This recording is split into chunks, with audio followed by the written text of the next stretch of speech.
show for some time, and this is the issue of reparations. Well, there has been another development in the case of reparations, particularly here in the state of California, as Californians are now awaiting a big report to come out of the California Reparations Taskforce, where they will provide some recommendations on how the state of California can move forward in possibly creating some program or some space within the state government where reparations can be distributed. Let me share with you a little bit about where we are with this. Take a look at this. This is coming from the Grio, but it says that a vote is possibly slated for this weekend on requirements for who would be eligible for payments and other remedies was delayed because of the absence of one of the committee's 9 members. But the group may vote Saturday on whether lawmakers should create an agency to implement an eventual reparations program. Now,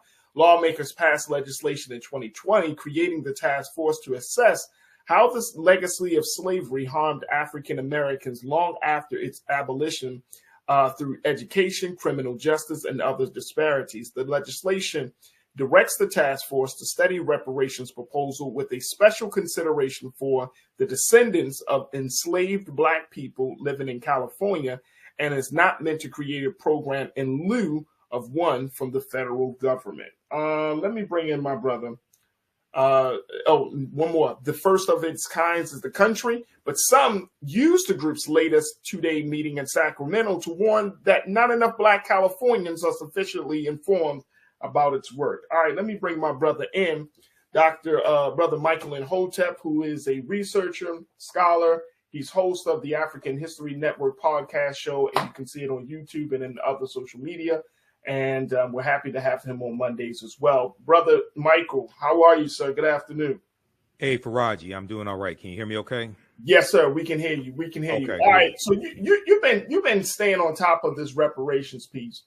And particularly what's been happening here in the state of California. But the latest about the fact that there's this big report that's supposed to come out from the task force, the reparations task force, trying to move the ball forward. What do you expect that this report will say, or how this thing is going to move forward, Brother Michael? Well, there's the deadline is July 1st, and they're going to release a report that deals with how they're going to deals with what the recommendations are for reparations and how it will be distributed, who it will go to, things of this nature. Now, back in 2022, they took a vote dealing with how to determine the criteria for who would get reparations, and that dealt with doing it based upon lineage. So you would have to trace you have to be able to trace your ancestry here in this country back to an African-American person who was here in the U.S. prior to 1900. Okay, either an enslaved person or it could also a free person, but they had to be here prior to 1900, from my understanding. So some African Americans did not like this, and they said that this is not going to be inclusive of all of the African Americans in California. So African Americans make about 2.5, 2.6 million of them in California. Now, the reason why they had to do it based upon lineage, as opposed to just saying this is all for, say it again? No, I was just going to say, versus just saying you're Black. Yeah. Well, the reason why they had to do it based upon lineage as opposed to based upon race is because in the state of California, race-based policies are illegal. And they want to make sure that when this gets challenged in court, and it definitely will be challenged in court, they want to make sure that it will not be overturned in court because it's deemed illegal and violates California state law. So I've been reading different articles, and you have different people and activists, things like this, upset that it won't go to all African Americans in California. And it seems like a lot of us really don't understand law. And if you have Republicans filing lawsuits to block student loan debt forgiveness, and it's going to help millions of white people, you think they're not going to filed lawsuits to block this reparations in California, and African Americans are only like 5.5% of the California population. We're not the majority of the California population. So, there was an article that came out also from the Washington Post, and it dealt with San Francisco debates reparations, $5 million for each, $5 million each for Black residents. That ain't gonna happen.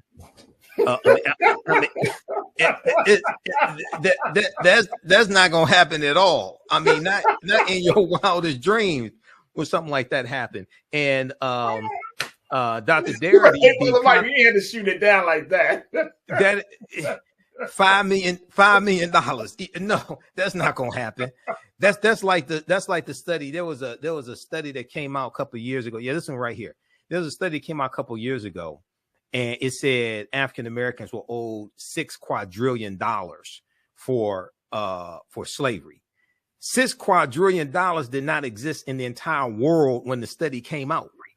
So the first thing, if that's more money than exists in the entire world, what good is the study? We have to understand it doesn't matter how much you think you're owed. The only thing that matters is how much you can actually collect. All this stuff floating around out here, six quadrillion at the time, maybe about 2020, there was a astrophysicist who did a study and found that $5 quadrillion existed in the world. A quadrillion is 1 followed by 18 zeros. If 6 quadrillion don't exist in the entire world, what good is your study? Then the other thing is try to enforce it. Try to enforce it. If you can't get a bill passed to study reparations, explain to me how you get one passed to pay reparations. See, we're not thinking about this logically. You might as well just put our children up and just be like, "Hey, I'm making $1 bazillion." I was speaking at a Juneteenth event in Inkster, Michigan, which is a suburb of Detroit, man. And I was speaking at a church, and this sister brought this study, and I read about the study, and I laughed when I read about it. This is just nonsense, okay? And I'm like, come on.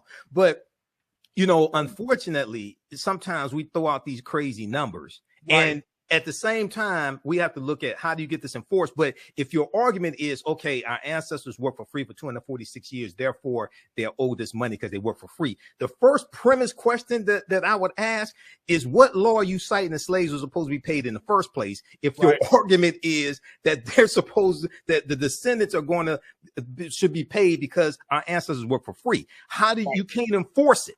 So we have to understand operating within law.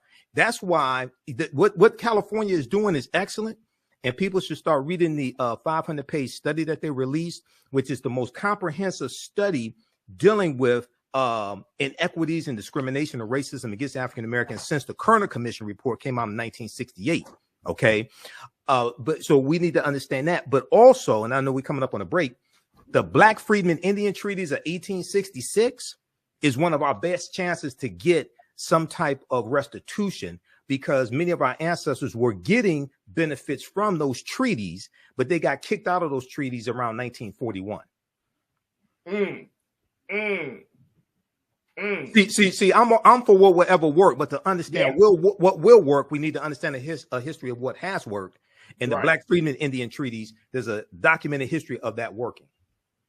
Look, we're going to take a quick pause. When we come forward, crew, I want to get your take on this part of the discussion where in the state of California, the California Reparations Taskforce is expected to release a comprehensive report about what the state can do to move the needle closer for Californians to get reparations. As you can hear, Brother Michael Imhotep just breaking it down, how this decision or this report can create an implication for the whole country, set a precedent for the whole country. I want to get your take on this, folks. Join us in the conversation. Post your comments in the chat as we're streaming live on YouTube, Facebook, and of course on Black Star Network and Amazon News. And stay with us. We're going to take a quick pause. When we come forward, more conversation about reparations, California, and you. It's the culture right here on the Black Star Network.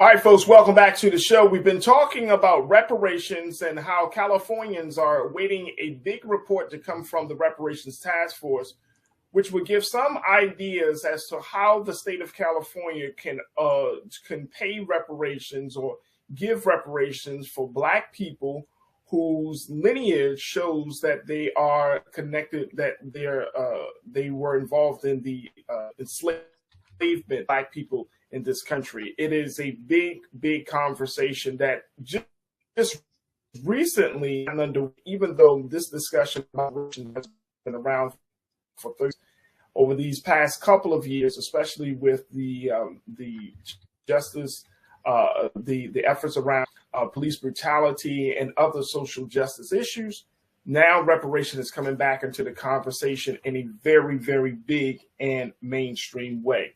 Brother Michael Imhotep is having this conversation. Let me go to some of the crew, and the crew has been checking in on this, Brother Michael. Some folks are again, some folks are saying, like, you know, we should see what California does, and other folks are saying, look, let's not even have any hope. Why? Before we get into the crew, I do want to ask you, why should folks really believe that reparations may happen in their lifetime? Is this a very real possibility, Brother Michael? And from all the research and all of the work that you've done around this issue, does it seem possible? Well, let's go back in history and look at the Black Freedmen Indian Treaties of 1866, because the Choctaw, Chickasaw, Creek, Cherokee, and Seminole Indians owned African slaves, and the Africans that they owned, they were forced to set them free by the federal government. Those Africans were given land, they were given membership into the Native American nations, and they were given all the rights and privileges of being a member of those Native American nations. So they actually got restitution. This is how you have a Sarah Rector, who was of Creek Indian African enslaved ancestry, Sarah Rector in Oklahoma, and she became the richest Afro-American girl in the country in the early 1900s at about 12 or 13 years old, because oil was discovered on her land. So there's a history of this. We just don't understand that history. Now, when it comes to getting reparations today, one of the first things I would do is take the term reparations off of it, because automatically it has a negative term to some people. And you have to keep in mind, the majority of the people in the state legislatures or in Congress, U.S. Congress, who are going to vote for this are white. All right. So when we deal with restitution at a federal level, one of the things we have to look at is not so much just focus on getting a check.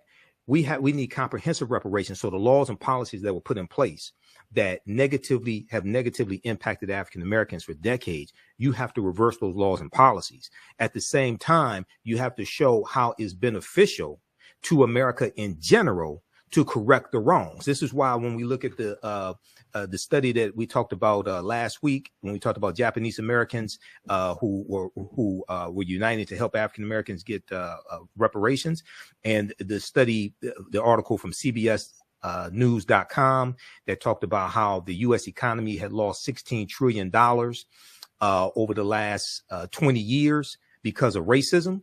All right. Yeah. And it goes through and breaks down how that negatively impacted African Americans, but also it talks about how and I just posted the link there. It talks about how this is hurting America in general. OK, and it says that if these inequities were fixed, the U.S. economy could grow by $5 trillion over the next 5 years. If those loopholes were closed, those policies were changed. So it's showing how racism negatively impacts everybody, even though we get the brunt of it. So yeah, when we understand how to properly position that and focus on comprehensive reparations, we have a much better chance of getting that into place. But also you have to understand how to get bills passed in Congress. It takes 218 votes in the U.S. House of Representatives to get any bill passed. It takes 60 votes in the Senate because of the filibuster. OK, so once we understand how to score touchdowns and don't confuse a touchdown with a first down, then we can start scoring some points. We're playing a real life game of political football and don't know the difference between the first down and the touchdown and wonder why we don't have points on the board. Chris Bake, you checked in and said, there it is, that piece. Racism has cost the U.S. $16 trillion, according to Citigroup. $16 trillion. That's just over 20 years, not 246 years, not 400 years. Yeah. Yeah, from 2000 to 2019. Right. So over a 20-year period, you're talking about $16 trillion. Gotcha. Yes. Gotcha. Chris Big, you checked in and said lineage is the only legal way to disperse reparations under the U.S. Constitution. Well, what it is because if you're looking at federal law, Title VI of the 1964 Civil Rights Act, Section 601, non-discrimination and federally assisted programs, makes illegal race-based policies. Right. So California, what California does could serve as a model for what the federal government does and what other states do also. Okay, doing it by lineage. But treaties, Article 6 of the U.S. Constitution tell you that the U.S. Constitution, all the previous treaties and all the subsequent treaties are the supreme law of the land. And the Black Freedmen Indian treaties of 1866 are still on the books and still being enforced for those 5 civilized tribes and Native Americans. And we need to focus on getting that enforced again for us. This is some of the work that Attorney Demario Solomon Simmons is working on, who's on sometimes on Roland Martin Unfiltered. Right. And it's an ongoing situation. I mean, and this is going to have to, if in order for this situation to catch steam right now, Brother Michael, you really do need to have a majority or a number of people involved. It can't just be Black people. Right. I think there's got to be some white people. I think there's got to be some people from various industries, from law to politics that see this. And most importantly, you got to have Black scholars around the table to figure out, okay, if this is going to happen, let's say to start off with the state of California, one of the largest states in the country. If this happens in California, what does this look like moving forward in other states? Mm-hmm. We know that Evanston, Illinois, they already have put together a reparations model in the outside of Chicago, the city of Chicago. Other places are looking at it. New York City is even Detroit. Is a Detroit Reparations Taskforce. Right. Now, very quickly, in Evanston, Illinois, it's important for people to understand this because the person who spearheaded that was Robin Ruth Simmons, who at the time was a city council member. I interviewed her for an hour on the African History Network show. A lot of people were critical of what they did because this dealt with housing vouchers. This dealt with assistance in buying homes and $25,000 or whatever the number was. And what people have to understand about Evanston, Illinois is Evanston does not have a history of slavery. Slavery was abolished in the state of Illinois in 1818. Evanston was not founded until the 1840s. Evanston, Illinois is a city of about 60,000 people.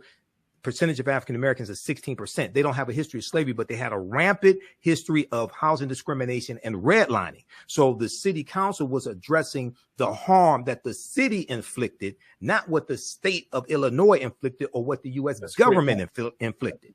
So when we look at repairing the damage at the city level, you can't expect the city to address what the federal government did. They don't have those type of resources to do that. They will address what the city did. Right. And I'm glad that you made that clarity and made that point. And we're going to have to kind of to be weighted in as well to see how California Reparations Taskforce responds. We got 1 minute left, Brother Michael. What's the latest work that you're doing, brother? Visit our website, theafricanhistorynetwork.com. Each Saturday in the month of March, because March is Women's History Month, we're going to have a free lecture, 12 noon Eastern Standard Time, Great African Women in History, the Mothers of Civilization. So we'll get that information at our website, but also 2 p.m. Eastern Standard Time, Saturday and Sunday. Saturday, Ancient Kemet, the Moors and the Ma'afa, Understanding the Transatlantic Slave Trade, 12-week online history course I teach. And then Sundays, Black Resistance Movements, Haitian Revolution, U.S. Civil War, Civil Rights Movement, Black Power Movement, 1800 to 1968, 12-week online course as well. Visit our website, theafricanhistorynetwork.com, theafricanhistorynetwork.com to register for these courses. And they're PG-13. You can use this with your children also. And we do the sessions live. All the sessions are archived and recorded, so you can go back and watch it anytime. There it is, my brother Michael Imhotep checking in as always here on The Culture on Mondays, and you can check him out on Fridays on Roland Martin Unfiltered. Brother Michael, thank you for being on the show, and thanks for having me, Farajii. For The Culture, bro. All right, thank you. Absolutely. All right, folks, welcome back to the show. For our final conversation, we're tuned in, and I'm checking in with my brother Michael Imhotep, host of the African History Network show. You can find that on YouTube and on social media.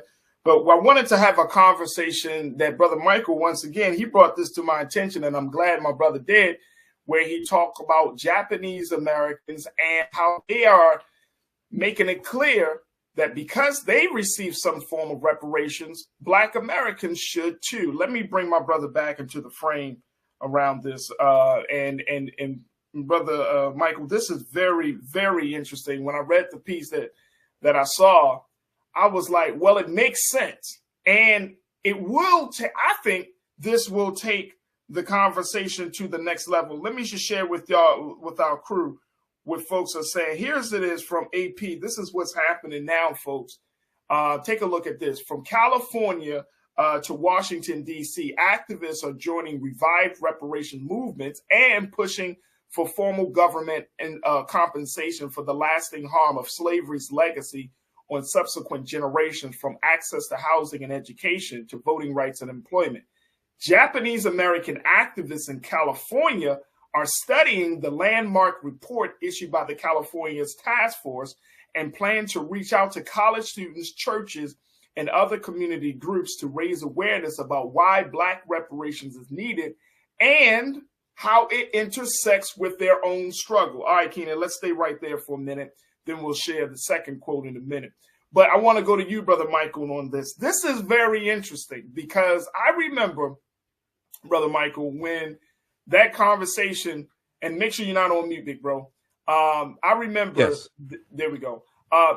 When there was a conversation about the violence that was happening, that spate of violence that was happening against Japanese Americans in certain cities like New York City and other parts of the country, Black people, I remember having this conversation on this platform where Black people were like, oh, so the government can address the violence against Japanese.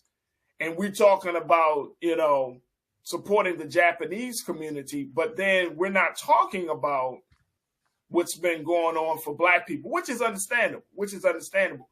But there were a lot of people feeling some type of resentment against Japanese folks for getting any type of government assistance or getting some type of policy to speak to their harm. Now, this is an interesting situation because you got Japanese Americans who are saying, look, we received reparations for what was done from our people from Pearl Harbor, from Nagasaki and Hiroshima, and all of that America has done. We stand in solidarity. How do you reconcile these 2 points, Brother Michael?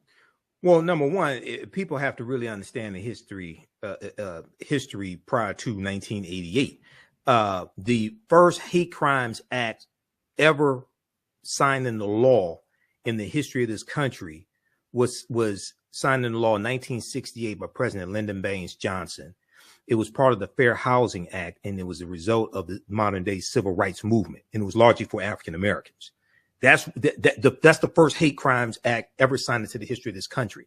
Then when you go and study why the Department of Justice was created in 1870 by Congress during Reconstruction, the Department of Justice was created largely to enforce the new rights that African Americans were getting and to prosecute those who were violating their rights. And this is why in 1871, you had the Ku Klux Klan Act. And then you have President Ulysses S. Grant that declares martial law in 9 counties in South Carolina to crack down on the Klan. And you had Klansmen prosecuted by the Department of Justice.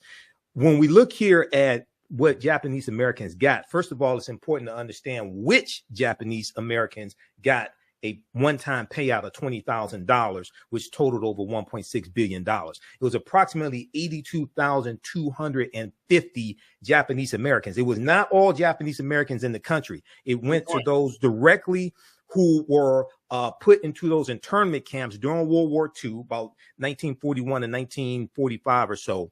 And it went to those who had to be evacuated. Okay. So this past Congress, now I posted this link here from justice.gov. If you could pull that up, that explains exactly what happened. That's from the Department of Justice, 10-year program to compensate Japanese Americans interned during World War II closes its doors. So this was, and you can zoom in on that. This was an act of Congress. It only went to those who were survivors of the internment camps. Now, members of the Congressional Black Caucus at this time advocated for this also this restitution. Then so this was 1988 that this bill passed. They left a 10-year window for people to make claims. In 1989, the Honorable John Conyers from Detroit introduced H.R. 40 to have a study done by the federal government on the harms of that slavery has done and the consequences of slavery, the legacy of slavery to African Americans. So that was the year after this. Now the problem is based upon Title VI of the 1964 Civil Rights Act, Section 601, non-discrimination and federally assisted programs. Race-based programs are illegal at the federal level. You also have a similar law in California, which is why the California Reparations Taskforce is prescribing their reparations based upon lineage, as opposed to just race, just being black. Right. Okay, so they can get around that and withstand court challenges, because whatever they pass will be challenged in court. You have to be able to withstand court challenges. That's all you have to understand law. Now, the problem with us is that all of the last of the former slaves died in the 1950s. So our situation is different than Japanese Americans, because that restitution only went to those who were directly harmed. For us, all the last of the former slaves died in the 1950s. So this is why you're going to have to approach it differently. And what will be what California is doing is probably what will be adopted at the federal level. If something is adopted, you have to do it by lineage. But the most important thing that we have to understand is that this is not about a check. This is about comprehensive reparations. And if you read the 500-page study that the California Reparations Taskforce released in June of 2022, and I'm posting here in the chat the article from the Washington Post that breaks this down, and it has the link to the 500 study, because I've gone through it and read part of it. We have to have comprehensive reparations. So the laws and policies that have been put in place and still remain in place that have maldistributed wealth, power, and resources into the hands of Europeans, you have to change those laws and policies. Yep. This is why you have to understand the history of what's happened, because if we all got $1 million a day, you and I both know white people will have it all back by this time next week. And the only thing you would have done is stimulated their economy, but the laws and policies that now distributed wealth, power, and resources into their hands in the first place will still be there. Okay. Let me throw this out there as well, Brother Michael. And I'm glad that you're bringing these points up. One of the things that was said was referenced is this Pew Research Center poll that was done about the issue. Right. Take a look at this, folks. Only 30% of U.S. adults surveyed by the Pew Research Center in 2021. And Keenan, let's pull this second quote up for me, please. Thank you, bro.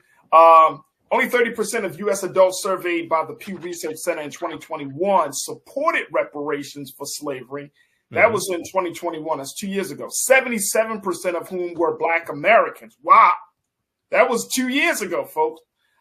Support among Latinos and Asians were 39% and 33% respectively, and white Americans had the lowest rate of support at 18%. Now, some advocates said that the idea of reparations for the World War II incarceration camps was once considered outlandish. But many, take this look, I want y'all to listen to this, y'all. Right. Many young third-generation Japanese Americans were inspired to mobilize from civil rights and ethnic pride movements, including the Black Panther Party and the Brown Berets, who promoted Chicano rights. Look, folks. Look at this. Take a listen, folks. Let me just say this, and Brother Michael, we only got a couple of moments left. Okay. But I'm bringing this up because if we understood that the struggle of Black people in this country serves as the metric, the standard, the very reference point on what human rights look like in this country, right? We open the door. Our struggle opens the door for other salvation. Right. And so for the fact that you got third generation Japanese Americans, young Japanese who are learning about the Black Power movement, the civil rights movement, they're learning about all of these movements of Black liberation that are saying, look, this is similar to what we experience. This is eye-opening on so many levels. And this is why Chris, my guy, Chris Big checked in. He said something, and I'm a true, and I'm in total agreement with him. Chris, you made the point. You said the benefits. Let me just make sure. Let me make sure I'm pulling this up. You said, Chris, that in order for movements to be successful, that they must be diverse. And for a situation like this, for Japanese people, some Japanese, of course, not across the board, but some Japanese Americans saying, we want to support this. I think, Brother Michael, this pushes the priority up a few notches to get people to understand. Now, if you got Japanese that are signing on, imagine what would happen if Latinos signed on. Right. Well, yeah. So this is why it's important to understand history and why the history of this country and the history of African Americans has to be taught in all schools across the country. It has to be taught to everybody, because those third generation Japanese are studying history, studying the Black Power movement, also studying the Civil Rights movement. Asian women like Grace Lee Boggs, things like this, who was an ally to the Civil Rights movement. Now, I just posted the link here to an article. If you can just pull this up for a quick second. This deals with how you tie all this together. Racism has cost the U.S. $16 trillion. This was a study by Citigroup Bank. And it laid out three critical areas. And it said they looked at just from a 20-year period of time, from the year 2000 to like 2019. And they said the U.S. economy had lost $16 trillion because of racism. And they said black workers have lost $113 billion in potential wages over the past 2 decades because they could not get a college degree. The housing market lost $218 billion in sales because Black applicants could not get home loans, and about $13 trillion in business revenue never flowed into the U.S. economy because African-American entrepreneurs could not get access to bank loans. It goes on to say that the U.S. could have $5 trillion in gross domestic product over the next 5 years if those gaps and others were closed today, the study indicated. So that deals with changing laws and policies. But what this study documents, and there are other studies like it, it shows how racism negatively impacts everybody in this country. It's lost opportunity for everybody, even though we get the brunt of it. So it requires a re-education process and really teaching this history. That's why Juneteenth becoming a federal holiday could be very powerful if we know how to use it, because it allows us to force into the national conversation a history that Republicans are passing laws and state legislators to keep that history from being taught in the schools. So it requires a total re-education process and show how all this is hurting everybody, and policies that are good for African Americans are good for America in general. Come on, there it is right there. Look, we're going to end it right there. Hey, Brother Michael, I'm so happy that you brought this topic. I'm serious, brother. I didn't see this, so I'm glad that you were like, hey, Farajii, we need to talk about this. I monitor about 35 different news sources on a daily basis. Hey, bro, and I'm always consuming. But this is great. This is great, man. And I think it's going to push the movement. I think it's going to push the conversation further along. I think it's going to, and it's a huge. This uproots white supremacy on so many levels, Brother Michael. You know it, and I know it. You're starting to see Japanese. You got, of course, Black folks. If we start to see more groups of people standing behind Black folks and saying, yeah, their struggle is our struggle. Brother. Exactly. Like, it's the sky's the limit. Look, we got a couple of seconds left. Talk to us about the work you're doing. Okay, visit our website, theafricanhistorynetwork.com. We had 2 new 12-week online courses that just started up this past weekend, the weekend before. Ancient Kemet, the Moors, and the Ma'af for understanding the transatlantic slave trade, where they didn't teach you in school on Saturday, 2 p.m. to 4 p.m. Eastern Standard Time. And then on Sunday, Black resistance movements, Haitian Revolution, the U.S. Civil War, the Civil Rights Movement, and Black Power Movement, 1800 to 1968. So register for both of those classes. We do the sessions live. All the sessions are archived and recorded. You can go back and watch it anytime. Even after the course is over with, you'll still have full access. You can watch it. And this information is PG-13. You can use this with your children as well. Register at our website, theafricanhistorynetwork.com. There it is, Brother Michael Imhotep. You can see him on Mondays here on The Culture. You can also check him out on Roland Martin Unfiltered. Yeah, on Fridays. And so we're so happy he's able to spend some of his time and, most importantly, his brilliance with us. Thank you, Brother Michael. Oh, thank you, brother. Thank you, Farajii. Peace. Hotep, everybody. Hey, this is Michael Imhotep, founder of the African History Network and host of the African History Network show. Some of you all saw me on Farajii Muhammad's show, The Culture, on Monday, February 27th, and we talked about Scott Adams, creator of the Dilbert comic strip, who is losing newspapers that carry his comic strip because of a racist tirade that he went on. And at the end of the show, I talked about 2 online courses that I teach on the weekend, 2 online history courses. So on Saturdays, I teach a 12-week online course called Ancient Kemet, the Moors, and the Ma'afa, Understanding the Transatlantic Slave Trade, what they didn't teach you in school. And this class just started up Saturday, March 4th, 2023. We have class number 3, and I teach this class 2 p.m. to 4 p.m. Eastern Standard Time. So we deal with thousands of years of history and what leads up to the transatlantic slave trade taking place.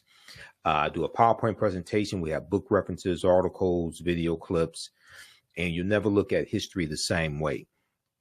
When we study the transatlantic slave trade, we can't start studying our history in slavery. Even when we deal with the transatlantic slave trade, which is important to study, we can't start in 1619 or in the 1440s when the Portuguese get involved.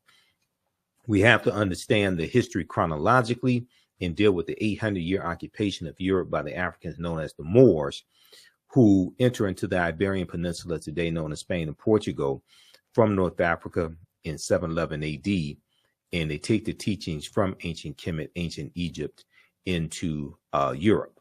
Now, and these teachings are going to bring Europe out of the Dark Ages. Now, this course not only deals with the transatlantic slave trade, but it also deals with thousands of years of history that leads up to the transatlantic slave trade taking place. August 20th, 2019 marked the 400th year anniversary of the 20 and odd Africans who came into Point Comfort on August 20th, 1619 on that White Lion pirate ship in what would later become called the colony of Virginia. Now, this year, 2019, was known as the year of return, as many African Americans were and continue to reconnect to Africa and traveling to Ghana and other West African countries, of the original people of North, Central, and South America. Okay.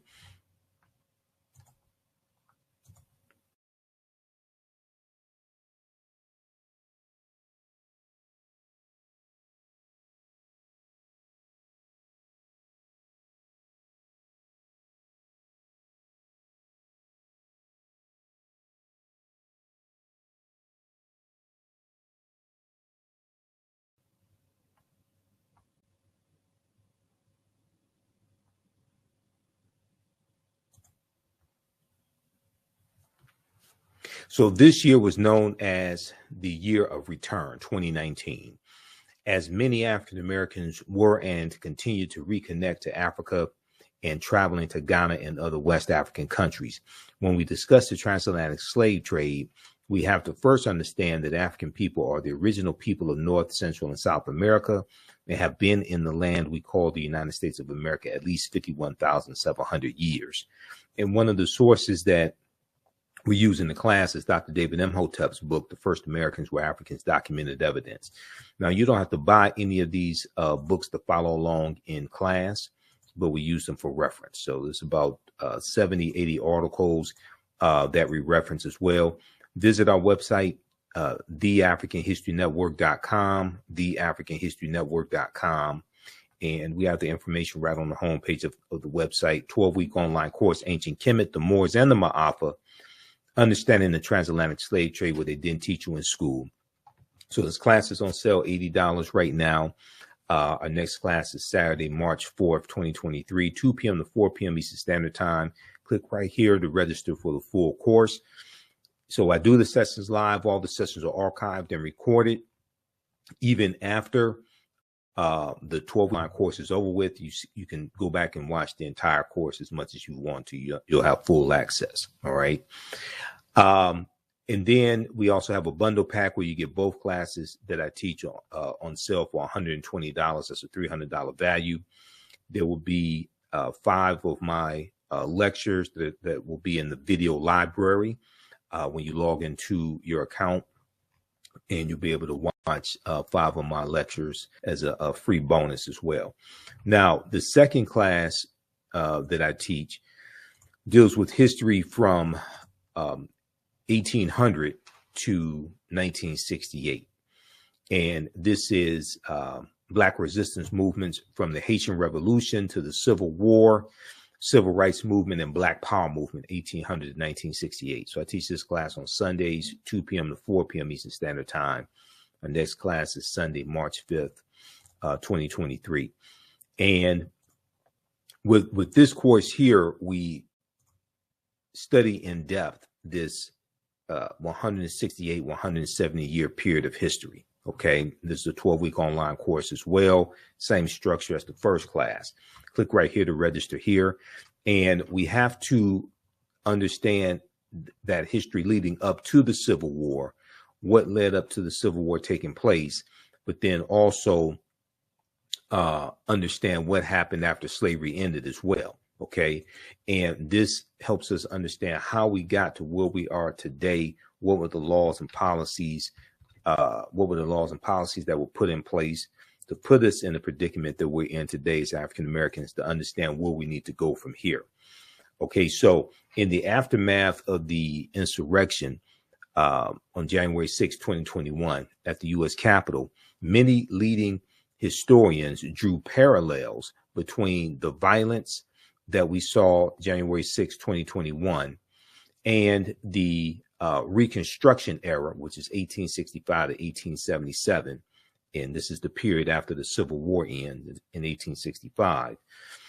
This was a period of political revolution directly following the American Civil War. Now, this 12-week online course will analyze U.S. history primarily from the African American perspective, beginning in the period 1800 to 1856, leading up to the end of the Civil War, okay, in 1800 to 1865 as well, and the 13th Amendment. We'll look at the Reconstruction era, 1865 to 1877, the Red Summer of 1919, the Jim Crow era, World War I, the Great Migration, 1915 to 1970, World War II, the Civil Rights Movement, and Black Power Movement. To better understand where we need to go from here and the laws and policies that need to be put in place. But you have to understand how you got to where you are today. The laws and policies that have now distributed wealth, power, and resources into the hands of Europeans. And we have to understand the lasting legacy of slavery as well. Now, it's important to understand this chronology of history to get a better understanding of how we got to where we are now, to understand where we go from here. Unfortunately, some of this history is repeating itself. Okay, unfortunately, some of this history is repeating itself. So this class, you can register for it now. As soon as you register, you can watch the class number 1 that we just had. Watch that.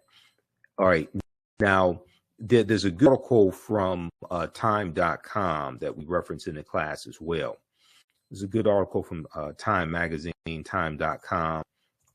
And this article is a new report finds that 45 states are to students.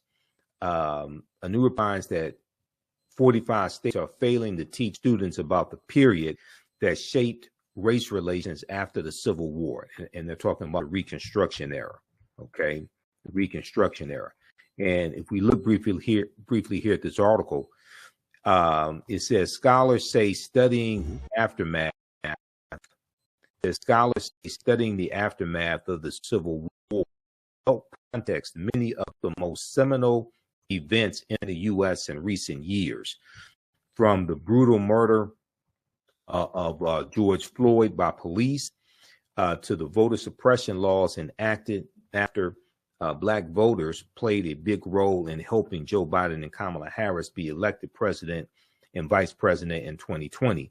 But despite the timeliness of the era in today's climate, many students in American schools will not get a full education on Reconstruction until they go to college. Okay, many students in American school will not get a full education on Reconstruction until they go to college.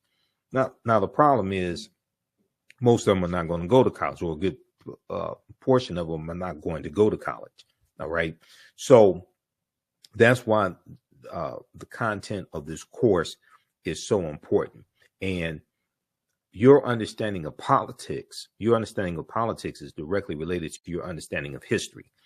And politics is the legal distribution of scarce wealth, power, resources, and the writing of laws, statutes, ordinances, amendments, and treaties, their adoption, interpretation, and enforcement. So coming out of this course, you'll have a much better understanding of how we got to where we are today, the laws and policies put in place, the laws and policies that need to be put in place to take us to where we need to go. Okay, so this is understanding where we go from here. All right, so visit our website, theafricanhistorynetwork.com, theafricanhistorynetwork.com. We have the information around the homepage of the website. Black resistance movements from the Haitian Revolution, the Civil War, the Civil Rights Movement, the Black Power Movement. So we start in 1800. We look at the Louisiana Purchase of 1803 and the Haitian Revolution as well, 1791 to 1803, because those two events are related. And then we go through history chronologically, and we look at things like the Missouri Compromise of 1820, Texas winning its independence in 1836 from Mexico, Mexico winning its independence in 1821 from Spain, the Mexican-American War, 1846 to 1848, Treaty of Guadalupe Hidalgo, which ends the Mexican-American War, and the U.S., as a result of the Treaty of Guadalupe Hidalgo, is going to get the territory that makes up California, Arizona, New Mexico, Colorado, Utah, and Nevada. They're going to get all that from Mexico. Mexico loses about a third of their territory. We look at the Kansas-Nebraska Act of 1854, and we look at why the Civil War starts April 12, 1861. Then we go through and analyze the U.S. Civil War, Emancipation Proclamation, January 1st, 1863, which did not free the enslaved Africans. Ratification of the 13th Amendment, December 6, 1865. Reconstruction era, 1865-1877. Compromise of 1877, which ends Reconstruction, and Rutherford B. Hayes becomes president. And the Republicans make a backroom deal with the Democrats that if they let Rutherford B. Hayes become president, he'll remove the remaining Union troops out of the South from Florida and South Carolina, etc. And then you have the Jim Crow era, where the white supremacists are taking back control of all levels of government in the southern states. You have, so we studied the Jim Crow era, Plessy versus Ferguson, 1896, U.S. Supreme Court case, Mississippi State Convention of 1890, where they rewrite the state constitution and impose poll taxes and literacy tests in a state that had a majority African-American population, and the majority of the voters were African-American as well. So you go through this period where you see these southern states, these former Confederate states, rewriting their state constitutions. South Carolina, 1895, Mississippi, 1890, poll taxes being imposed in Florida in 1889. So we go through the Jim Crow era, Great Migration, 1915, 1970, 6 million African-Americans migrating from the South up north and out west. World War I, 1914, 1918, World War II, 1939, 1945, Civil Rights Movement and Black Power Movement, okay? To understand what happened to us after slavery ended and what leads up to the Civil War taking place. So we can understand how we got here today and understand history, law, politics, and economics to understand where we go from here. So Black resistance movements from the Haitian Revolution to the U.S. Civil War, Civil Rights Movement, and Black Power Movement, okay? So you register for that class right now at theafricanhistorynetwork.com, theafricanhistorynetwork.com. That's on sale, $80 as well. And we have the bundle pack where you get both classes for $120. For both classes, this information is PG-13, I would say, so you can use this with your children as well. And also to support the African History Network, you can support us, $ the AHN show through Cash App, $ the AHN show through Cash App, also through PayPal, paypal.me/the AHN show. And we have it right on the homepage of our website as well. This helps us to keep doing the research, stay on the air, keep broadcasting, finance the African History Network show, pay some of the bills, etc. Okay, so we have a PayPal and Cash App information there also. All right, so hope to see you in class. Visit our website, theafricanhistorynetwork.com, theafricanhistorynetwork.com. Remember, right now, also for returning students, those who have paid for it, one of my online courses in the past, you get a 50% discount. Returning students, you get a 50% discount on our bundle pack. So email me at ahnshow@theafricanhistorynetwork.com, ahnshow@theafricanhistorynetwork.com. All right, and we'll get you taken care of. Right now, it's correct wrong behavior is not over till we win Wakanda forever. We'll talk